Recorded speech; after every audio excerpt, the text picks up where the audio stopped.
is going to be a sort of a special video or a special follow-up to my full review of the Wii knife Orpheus, which I published like perhaps a week ago.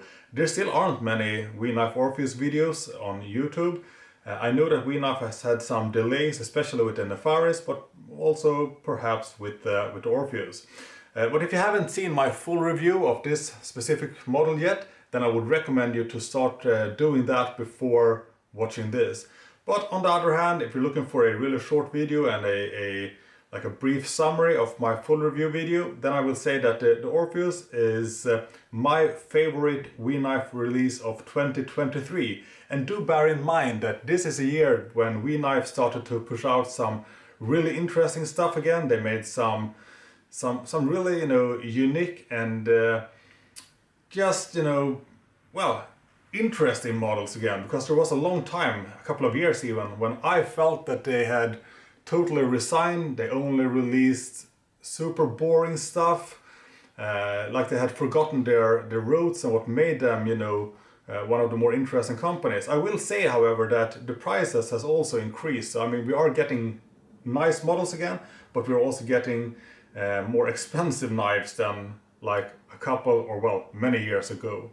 But I do prefer it this way than them just releasing uninteresting stuff. So, the Wii knife Orpheus here, in my full video review I showed the hand-rubbed satin finish version with aluminum foil inlays. I showed this black blade, coated blade, with bronze and black titanium scales and jungle green fat carbon fiber. I also showed the very nice Dama steel version with the same bronze and black titanium handle with what is called now Arctic Storm inlay, or whatever it's called. It's blue and black.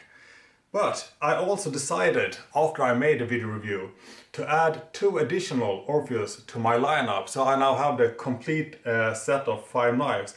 And the one that I added was this one, the Nebula fat carbon fiber with grey handle and hand-rubbed satin finish blade, as well as the black coated blade with black matte black titanium handle and the copper foil inlay. And I've got to say that I'm quite happy that I decided to go with these 2 as well, because they were a lot nicer looking in real life than they were on just mere photos. So what you see here is the complete lineup.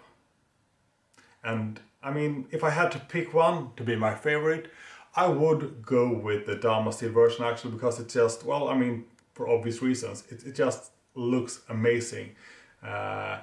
The combination of materials and colors, etc., it just, for this once, they actually got the Dama steel version right. Usually the Dama steel versions have, really nice blades if they go with the right kind of Dama steel, but they usually mess it up by having a handle or scales and inlays that just doesn't look nice at all, in my opinion. But this time they got everything together. So this is my favorite version of the bunch, I would say. But let's take a closer look at these 2 now that I haven't shown before. So this is the copper foil inlay with a matte dark handle scale. I thought that this was going to look kind of boring perhaps, since I do like the dark handle with a bronze finish to it, but it just goes really well together. The copper foil, the bronze pivot, the flame titanium pivot collar, etc. It just works really well.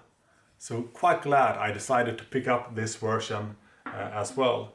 And then we have the Nebula fat carbon fiber. And I'm usually not a big fan of Nebula fat carbon fiber, but on this knife it just goes well together with overall, aesthetics, with the grey titanium, with the hand-rubbed satin finish blade, with the flamed pivot collar, etc.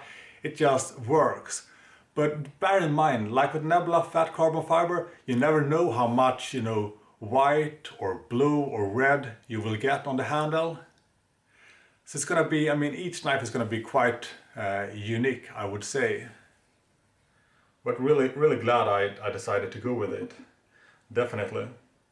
And the other ones you can get a good look at in my full review video, but This is the jungle fat carbon fiber version.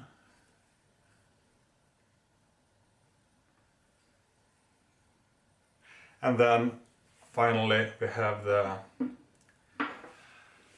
aluminum foil version with a hand-rubbed satin finish blade.